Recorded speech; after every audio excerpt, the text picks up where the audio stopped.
안녕하십니까. 박훈탁TV입니다. 미국이 한국에서 땡땡 선거 관련자 전원을 체포할 전망입니다. 모스탄 대사가 준비를 위해서 재차 방한한 것으로 보입니다. 구독, 좋아요, 알림 설정, 자율구독료 부탁드립니다. 국제 부정선거 감시단 일원으로 한국에 와서 6.3 대선을 참관하고 필요 충분한 증거를 찾아서 6.3 대선이 부정선거라는 결론을 내린 존 밀스 전 미군 대령은 2019년 11월 볼리비아에서 부정선거를 파헤쳐 당선된 모랄레스 대통령을 내쫓은 대단한 경력을 가진 인물입니다. 존 밀스 대령이 에포크타임스와 더 게이트웨이 펀딧에 한국의 부정선거에 관하여 대단히 의미심장한 글을 실었습니다. 6.3 대선을 계기로 한국이 다시 애치슨 라인 밖으로 나가게 되었다는 것입니다. 왼쪽 동아시아 지도에 애치슨 라인이 연두색 선으로 그려져 있습니다. 바로 이겁니다. 6.25 전쟁 발발 6개월 전 1950년 1월 미국 국무장관 딘 애치슨이 한반도를 초기 냉전 개념의 경계선에서 공산주의 진영에 위치시키는 논란의 여지가 있는 그 지리적 경계선을 그렸는데 미군은 이미 그 이전에 한반도에서 철수했습니다. 밀스 대령은 6.3 대선의 결과로 인해 애치슨 라인이 다시 등장했다고 말했습니다. 선거 결과가 발표된 후 백악관은 중국의 개입에 대한 우려를 표명했습니다. 백악관 관계자는 로이터 통신이 한국 대선 결과에 대해 이메일로 보낸 질문에 대해 한미동맹은 여전히 굳건하다. 한국은 자유롭고 공정한 선거를 치렀지만 미국은 중국의 전 세계 민주주의 국가에 대한 간섭과 영향력에 대해 여전히 반대하고 우려하고 반대한다고 답변했습니다. 중국의 간섭에 대한 미국의 이례적인 우려 표명에 대해서 한겨레 신문은 이재명의 임기 초반에 백악관은 이례적으로 중국의 전 세계 민주주의에 대한 간섭과 영향력에 대한 우려를 제기하면서도 이 대통령에게 축하의 말 한마디도 하지 않았다고 꼬집었습니다. 트럼프는 한국의 새로운 당선자를 인정하지 않으며 8월 1일부터 한국에 25% 일반 관세를 부과하기로 일방적으로 결정했습니다. 밀스 대령은 서울 남부의 멸공반점에서 미국인과 한국인 몇 명과 함께 선거 결과를 지켜보던 중 한 가지 눈에 띄는 점이 있다고 말했습니다. 한국 언론에 처음 공개된 결과는 미국에서 더 이상 사용하지 않는 정치적 지표도구 즉 출구조사였습니다. 밀스는 출구조사가 선전도구이고 선거에 대한 의구심을 해소하는 수단이라는 왼쪽의 보고서를 인용했습니다. 출구조사에서는 이재명이 김문수를 52%대 39%로 이긴다고 발표했으나 실제로는 이재명이 49.42%, 김문수가 41.15%로 격차가 그렇게 크지 않았습니다.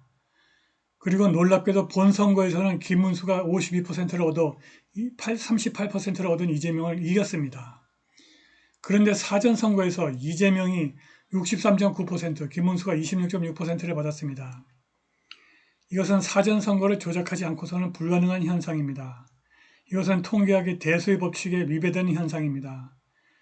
대수의 법칙은 표본의 규모가 충분히 크면 무작위 표본이 되기 때문에 표본들의 평균값이 서로 다르지 않다는 것입니다.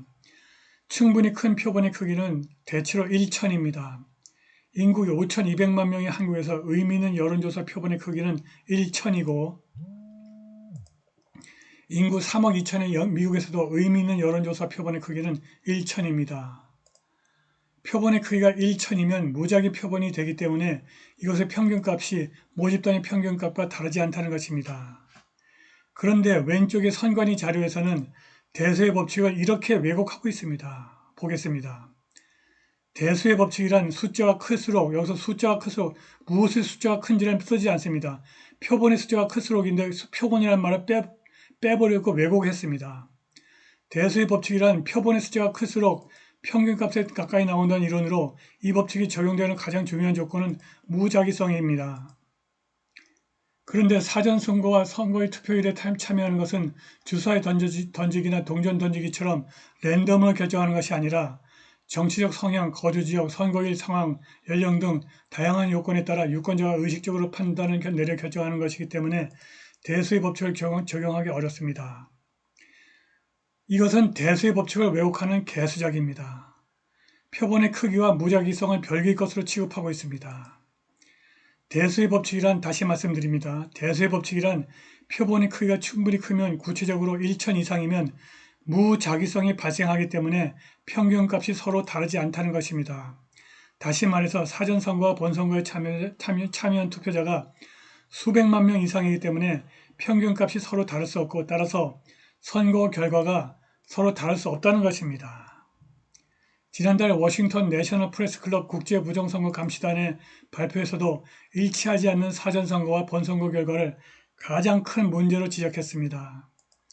이번에 한국을 재차 방문한 모스탄 대사는 국제부정선거 감시단이 6.3 대선에서 부정선거를 입증하는 필요하고 충분한 증거를 모두 확보했다고 말했습니다. 미국 사법당국이 2020년 11월 미국 대선에서 부정선거를 저지른 사람들을 체포하기 시작했습니다. 한국에서도 곧 이런 일이 벌어질 것입니다. 미국에서 부정선거 관련 피의자가 계속 체포되고 있습니다. 왼쪽 사진은 투표지 수확, 밸럿 하베스팅 혐의로 지금까지 체포되어 구금된 민주당 인사 15명의 사진입니다. 텍사스주 프리오 카운티에서 유권자 수집 스캔들과 관련하여 민주당 공무원 9명이 추가로 체포되어 기소된 공무원의 수가 무려 15명이 되었습니다. 최근 기소된 인물 중에는 텍사스주 테하노 민주당 위원장 마누엘 메디나가 포함되었습니다. 마누엘은 프리오 카운티 담당자와 카스텔라노 후보의 투표지를 모으는 계획을 논의하는 모습이 전부 녹화되었습니다. 전 딜리 시장, 메리앤 오브레곤도 2건의 투표지 수집 혐의로 기소되었습니다. 전 피어솔시 시장 페트라 다비나 트레비노 또한 투표지 수집 혐의로 기소되었습니다. 5월 초 텍사스주 검찰총장 켄 팩슨이 불법 투표지 수집 계획에 가담한 혐의로 프리오 카운티 공무원을 포함한 6명을 체포했다고 발표했습니다. 텍사스주 검찰 웹사이트는 켄 팩슨 검찰총장이 프리오 카운티의 투표지 수집 계획과 관련된 선거 범죄로 여러 공무원을 포함한 6명을 기소하고 체포했다고 발표했습니다. 놀랍게도 지난달 폐쇄된 USAID에서 거액의 자금이 한국중앙선거관리위원회와 A웹으로 흘러들어간 증거가 나왔습니다. 한국 선관위가 미국 사법당국의 수사를 받게 된 것입니다. 국제부정선거감시단으로 6.3 대선을 참관했고 이번에 재차 한국을 방문한 모스탄 대사에 따르면 선관위가 USAID의 자금으로 사전선거를 조작한 증거가 이미 충분히 확보된 것으로 알려졌습니다. 모스탄 대사에 따르면 작년 10월 한미 상호방위조약 3항에 사이버 공격이 들어오면 한국과 미국이 공동으로 대응한다는 조항이 첨부되었고 6.3 대선에 중국과 북한이 사이버 공격으로 선거를 조작함으로써 이 조항이 트리거되었다고 말했습니다. 조만간 한국에서도 부정선거에 연루된 자들이 대거 체포되어 미국으로 압송되고 수사를 받게 될 것입니다. 이를 위해 모스탄 대사는 7월 17일 은평 제1교회 강연에서 구약성경 에스더서를 인용하면서 한국인이 모르드카이와 에스더처럼 나라를 위해 들고 일어나야 한다고 역설했습니다. 7, 8월 한국에서 정치적 격변이 일어날 것 같습니다. 윤석열 대통령은 부디 건강하시기 바랍니다. 나라 살린 윤 대통령은 즉각 석방되고 사면 복권되고 경호와 연금이 복원될 것입니다. 곧 그렇게 될 것입니다. Fasten your seatbelt. 오늘 방송은 여기까지입니다. 감사합니다.